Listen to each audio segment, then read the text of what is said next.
Okay, guys, this is lit. I'm just going to speak from my heart today. From my heart, if I can, mi corazón. Um, I am trying to, or I am starting a magazine for people who are unhoused to tell their stories. People who are unhoused, what we typically call homelessness, to tell their stories. Um, or to tell our stories, because I've lived unhoused. And I get all of these questions because I'm on the street asking for people to contribute. People say, "Where's your website? Are you online?" No, I'm not a hashtag. I'm not a nonprofit. I'm not online. I don't have a sexy title. But that's where true homelessness is. True initiatives that you want to help don't have fancy, sexy hashtag titles. If it were that easy, then the problem would be gone overnight. You see how they did the pandemic. It had all of those millions of dollars of advertising. Every time you turned on, you saw an advertising because they could afford to put their message out like that. When you're living for surviving, you don't have the advantage of having time to produce all of those fancy hashtags, those that marketing, everything that goes into making it look appealing to people. I can't do that, but I do need support, and it's so hard to get that across to people. Someone just asked me, "Well, where are you online? Are you online? I'll look for you." And she kept, the world is so fast paced. And if you're living without housing, you can't keep up with that fast paced world. You've got to get up in the morning.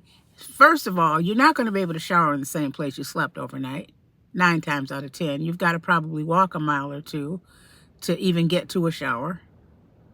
You got to walk another mile or two to have breakfast. You've got to walk back for lunch to the same place. You're like in a holding pattern just for survival, let alone being able to build a website. So I just appreciate if people would understand that I don't have all that right now, but I do have a very powerful initiative in this magazine to help people who are living unhoused, to tell our stories, because that's what's going to make a difference. You being able to hear the stories, because right now you just know us from the surface. But the magazine that I'm putting together, you're going to know a whole different side of people, because the mainstream media never takes time. Well, sometimes they will do a little highlight, but you're bombarded with all these negative images so that you really don't know who people are that are experiencing this. You don't know that people have degrees. You don't know that people have been teachers and doctors and lawyers and many other things in society, and that terrible things happen to them.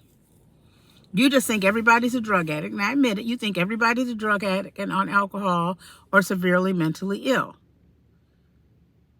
And all of those do play into the homeless crisis. And people who have had addictions have overcome those addictions. You don't know the side that people have overcome addictions, and whether it's alcohol dependency, they have overcome those while living on the streets. You don't even have the ability to understand how powerful that is for somebody to overcome an addiction while living unhoused, and how those people should be cheered and respected. But anyway, I want to put together the magazine. I hope you'll support me. I'm going to put a link in the description box, so if you want to do that, you can help. And don't ask me all those first world questions, because I'm not there yet. I'm trying to get there with your support. Hopefully I can get there and get this magazine. I have estimated it's going to take from $1,800 to $2,500 just to get this off the ground, because I have to take off work and I'm working to survive. In other words, I sell the street paper every day. I used to drive for Lyft, but my car is having difficulty. So it's going to take me about $2,500 to take off the time, because I'm doing this magazine all on my own. I've written for the street paper, which has helped me to get to this point, but I want this to be a little more nuanced, specifics, focus specifically on people who are unhoused, so that we can tell our story. So thanks for listening to me today. You can follow me in the places that I am. I've got my Instagram. I'm still working on it. I've got YouTube. You know, that takes a lot when you're still trying to survive. It took me 10 years to get this far. So I hope y'all help me get the rest of the way. Till next time, it's lit.